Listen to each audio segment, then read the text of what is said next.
So guys, Eat Stay Chill is in Goa and we're at a place called Bigfoot.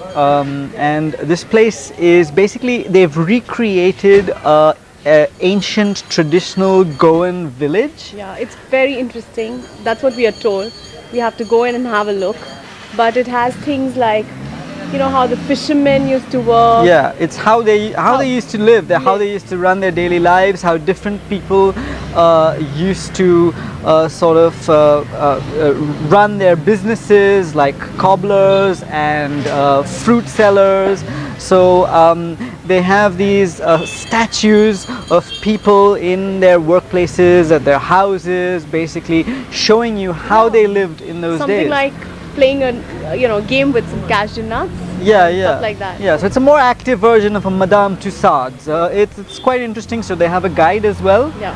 And she takes us along this journey, and it culminates in getting to this ancient footprint. Now it's like this really big footprint, and apparently it was left by a saint. Yeah, and the best part is, if you put your hand on that foot and make a wish, it comes true. Yeah. I'm gonna make mine for sure, which is, I hope I get slim one day. So come walk with us. Here it is shown the traditional culture of Goan people in a form of a mock village. How century back people used to live. Here fishermen and olden days raincoat. There was no speck of plastic, so people used to wear this type of raincoat. It is totally made out of coconut tree leaves to protect them from heat as well as rain. You see the process, how cashew cane is distilled. The first cashew seed was brought by a Brazilian priest from Brazil, and that's how we are getting the produce today. Now you can see the cashew fruit hanging here with the nut. Now that lady is there sitting, separating the nut from the fruits. Nuts are kept one side. The fruit are sent to this man's feet for smashing. After smashing, the juice is collected in this earthen vessel. That juice is kept fermented in those pots for 3-4 days. Then it is transferred in that big pot for distillations. By putting fire on it, it boils to a high temperature. The steam through that nozzles goes in the small pot. Man sitting at the back condenses by pouring cold water on that small pot continuously. And the first distillation that you get is urak. Arak also they say, that is light alcohol. Urak and remaining fermented juice again mixed and redistilled it second time, the same process. That you get penny, it's a high alcohol. Yeah, here you can see the lady washing clothes. And there was no detergent in those days. So they used to wash clothes with Rita, soap nuts. Today they are using herbals to make shampoo. And this was the wash tub to soak clothes.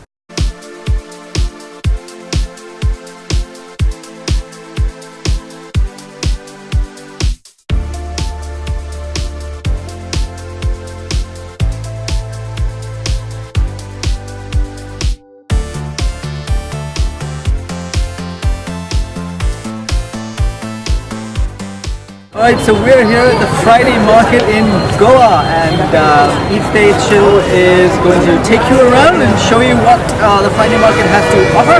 It is a bit of a mess over here actually, but you can see for yourself.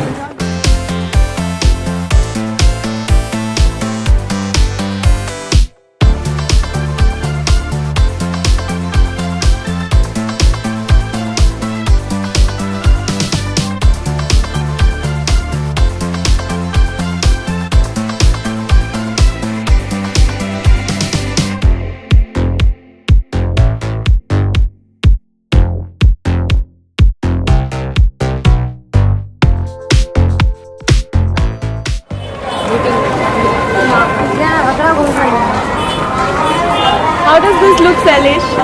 It looks interesting, very shiny. Should I buy it?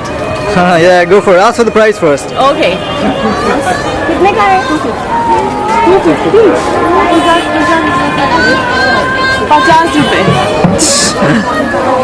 50 रुपए. She's giving it to me for $50. First she said 250. Rupali is an excellent negotiator. That I am.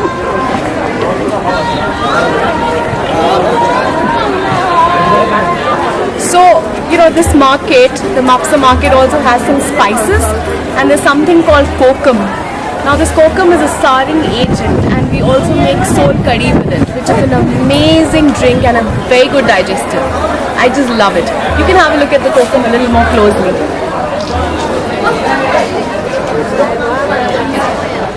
Okay, ये red rice होता है, and this is very healthy. So if you eat this rice, the red rice, which is the Goan rice, it is it absorbs your gravies very well. It's really delicious. It takes a little longer to cook than usual, but it's a great source of lots of vitamins and energy.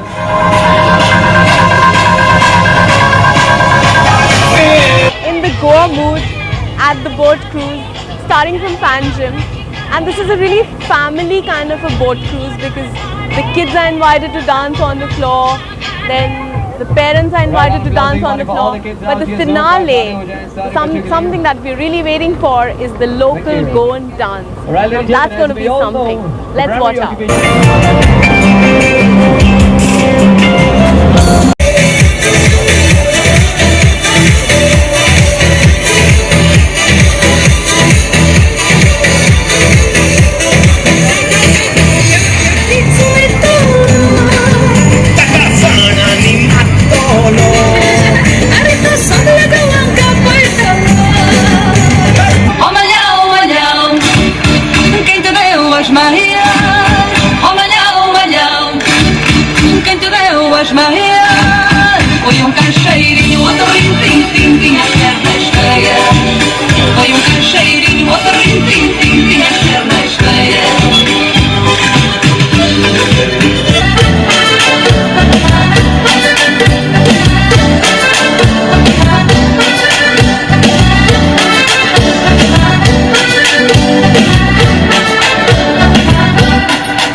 Watching the Shigmo parade in Goa, in Panjim. It's been on from the 7th of March. It goes on till the 20th of March. And the best part about this parade is that they have various groups that are going to be dancing, and the best group gets a prize of 20,000 rupees. Yeah, so the parade is basically to usher in a spring. It's similar to Holi, and you have all of these different groups performing traditional folk dances, and there are also floats going along the road, so you have loads of people watching people dancing, and it's all about Goan tradition and lots of color and music, as you can hear. So yeah, we're going to be giving you a glimpse of this particular festival.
I'm with Nikhil Desai. He's the managing director of GTDC.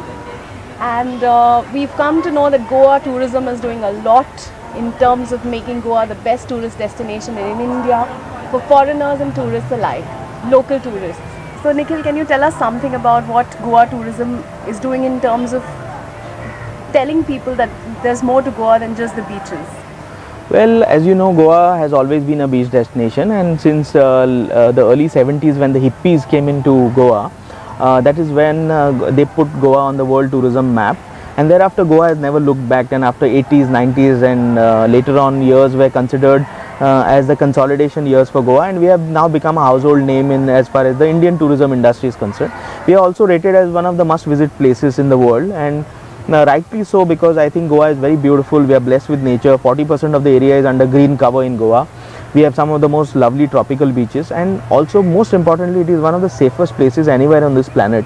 That's because the government of Goa is taking extra efforts to keep it that way. We have got a big contingent of about 750 lifeguards posted on all our beaches to ensure the safety and security of our tourists. There is night patrolling on all our beaches. Tourist police have been deployed in most of the important tourist places.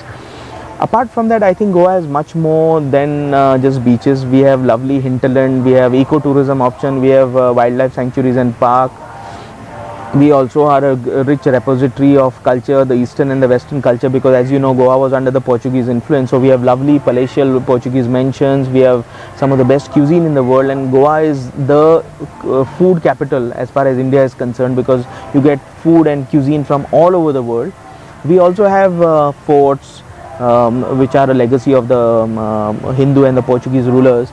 So I think Goa offers a lot of options. Now Goa Tourism is also trying to introduce new services like seaplanes, heli tourism, hot air ballooning, amphibious vessels, floating hotels, motorized paragliding, hop on hop off bus services, and I am very happy to tell you that some of the agreements have already been signed, and in the coming months, by October of 2015, we will have most of these services being offered to the tourists. So why travel outside India to experience all this? You will get it very much in your own Goa. And we are also very much elated because a lot of countries are now coming on e-visa route, and Goa is going to be one of the strongest beneficiaries of this system.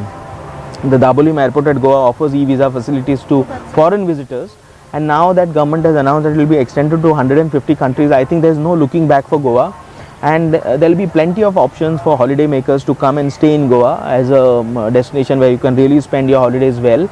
So I think with all these facilities now, we have also come out in the market for looking for people to invest in things like theme parks, marinas, ocean area, convention and an expo center, upgrading of the existing GTDC properties into 5-star hotels. We are trying to make a couple of wedding destinations. We have opened recently a beach nightclub in Anjuna. So we will be opening our heritage property at Tirakol Fort in the month of October 2015. Can you tell me something about this fort, because I heard a lot about it? It's a fort which has got a legacy of 400 years. It was built by the Hindu rulers and then taken over by the Portuguese. And we just have 7 rooms in that fort, but we will be making it as a lifetime experience for anyone who wants to come and live the royal and grandeur life of the royalty that was of the past. Be it the Hindu or the Portuguese rulers. So you mean if I come as a guest, I can actually be treated like a queen or something? Yes, that's what we are trying to make. You can either be a king, queen or an empress, depending on what kind of budget that you would be having. But you would be then treated to the royalty, the look and the feel of royalty of the past, and you will be actually taken back into a journey through time. Wow. And hopefully we are trying to launch this property by October, relaunch rather this property by October of 2015, and we hope that anybody who wants to live that royal kind of an experience will get it to experience in Goa's own Fort Tirakol in North Goa. So actually you can live like an empress. I mean, I'm going to be Empress Rupali Dean very soon in October.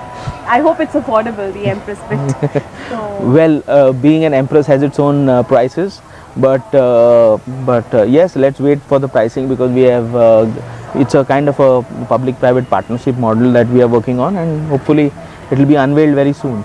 okay. Yeah. So thank you so much, Nikhil, and we look forward to a cleaner, safer, Goa, which is just amazing, and we should just rock it. Thank you very much.